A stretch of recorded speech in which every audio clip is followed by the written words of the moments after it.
Hello नमस्कार साथियों, मेरे YouTube चैनल पर आपका स्वागत है। मैं एक टीचर हूँ, उस हिसाब से मेरे साथ दूर सुदूर प्रदेश के या आप कह सकते हैं कि शहरों के भी बहुत सारे लेडी टीचर्स मुझे मिलते रहते हैं और उनका अक्सर एक ही सवाल होता है, प्याज।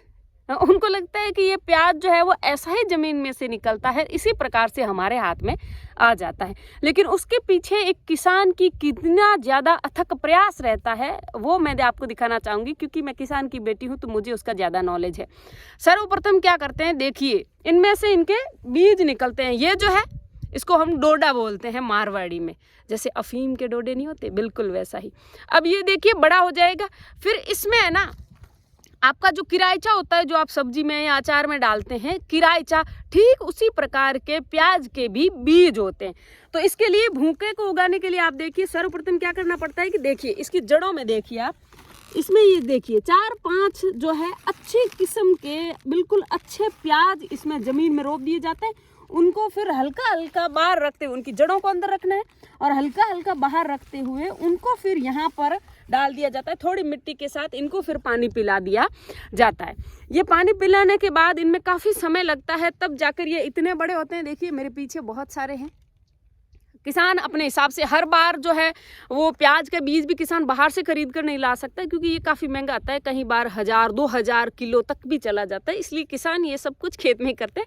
और ये देखिए इसमें से किराइचे जैसे बीज निकलेंगे और उनको फिर बिल्कुल तभी निकाल कर जो ज़मीन तैयार की जाएगी उस ज़मीन में ऐसे ऐसे करके थोड़ा थोड़ा छिटक दिया जाएगा। ये भी प्रोफेशनल वर्क है जो हर किसान नहीं करता है। गांव में मतलब 7-8 किसान ऐसे हैं जो इस कार्य में माहिर है, जैसे कि मेरे पिताजी, वो हमेशा से इस काम को करते आए, तो उनको इसका खासा नॉलेज है। अब मैं आपको दिखाती हूँ कि वो जो बीज छिटकने के बाद जो उगती है, जिसे हम बोलते हैं कांदी, है ना, कांदी को फिर कांदों के रूप में बोया जाता है। तो मैं आपको अभी कांदी से मिलवाती हूँ, 1 मिनट है, थोड़ा सा इंतजार। ये देखिए जो भूकों में से जो बीज निकाला किराइचे जैसा, उसको यहाँ ज़मीन पे गिराया, सूखी ज़मीन एकदम तैयार करके, फिर उसको काफ़ी टाइम तक पानी पिलाते रहे, तो उसके बाद ये निकली देखिए कांदी। अभी इसमें पानी नहीं पिलाया हुआ है, इसलिए मैं आपको उखाड़ कर नहीं दिखा सकती हूँ।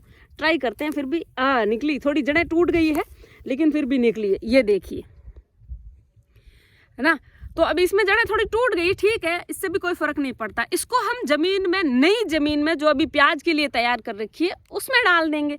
ये देखिए आप, और देखिए धनिया इसके साथ फ्री में, यानी कि घर की खेती में घर का धनिया सब्जी में डालने के लिए हो जाता है, तो ये भी कर लेते हैं। यानी कि सारे जुगाड़ है हम किसानों के पास। तो चलिए, प्याज और प्याज के साथ धनिया तो हम ऐसे ही बोले थे। ये जो बाबा जी हैं वो प्रत्येक दिन के 500 रुपये लेते हैं और पूरे दिन ये कांदी को इसी प्रकार से उखाड़ने का कार्य करते हैं। कम से कम 20 जो आदमी काम करते हैं उनके लिए ये आराम से उखाड़ देते हैं। मैं आपको उखाड़ के दिखा देती हूँ, देखिए इस प्रकार से।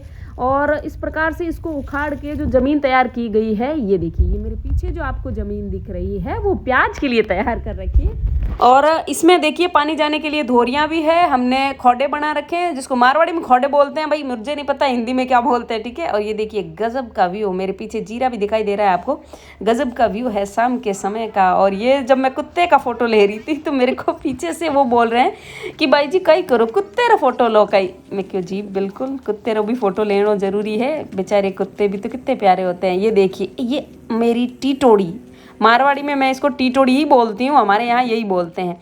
और फिर इसके बाद ये प्याज की चौबाई की हुई, इसके बाद में इसको पानी डाला गया है, इस प्रकार से दिख रहे हैं। ये जो पानी नहीं डाला है वो भी साइड में है, तो आप दोनों में अंतर देख सकते हैं। पानी जाने के लिए जो बनी हुई है उसको हम मारवाड़ी में धोरी बोलते हैं। इस धोरी में से होकर जो है वो पानी खोडे तक पहुंचता है और प्रत्येक खोडे की अपनी एक लंबाई और एक समय सीमा होती है। चारों ओर से इसको समतल बराबरी पर किया जाता है ताकि इसमें जो पानी का भराव हो वो ज़्यादातर सही तरीके से हो। कहीं से ऐसा ना हो कि एक कोना इसका जो है वो खाली छूट गया हो और दूसरा कोने में ज़्यादा पानी चला गया हो। ज़्यादा पानी भराव रहेगा वहाँ पर फसल खराब हो जाएगी। तो इस प्रकार से किसान को जब इतनी सारी चीज़ों का नॉलेज होता है तो वो फसलों का डॉक्टर भी है, इंजीनियर भी है, आर्किटेक्चर भी है। आप उसे जो चाहे मान लीजिए साहब, आप कह सकते हैं कि किसान से ज़्यादा मेहनत मुझे नहीं लगता है कि कोई भी करता है। ये लोग जो हैं ये भी एक तरीके से किसान ही हैं, खेतों में काम करने के लिए आते हैं। इनके खुद के भी घर पे अपनी अपनी ज़मीन है। इस प्रकार से एक दूसरे की हेल्प करते हुए सारा काम हो जाता है। देखिए मैंने आपको बता दिया, सबसे पहले प्याज जो है उसको 4-5 करके ऐसे इकट्ठा करके बोया जाता है भूकों के रूप में। भूकों में से बीज निकलते हैं, कण, जो कि बिल्कुल किराइचे जैसे लगते हैं, और वो किराइचे जैसे बीज जो हैं उनको छिटका जाता है जमीन में, तो कांदी बनती है। और कांदी को 3-4 महीने पानी पिलाने के बाद जनवरी के महीने में उसको इस प्रकार से बोया जाता है। अब ये अप्रैल तक पूरे रूप से अगर देखा जाए तो कांदों का रूप धारण कर लेंगे। अच्छी तरीके से ये कांदों के रूप में बन जाएंगे। अगर आपको मेरा वीडियो अच्छा लगा हो तो like and subscribe my channel.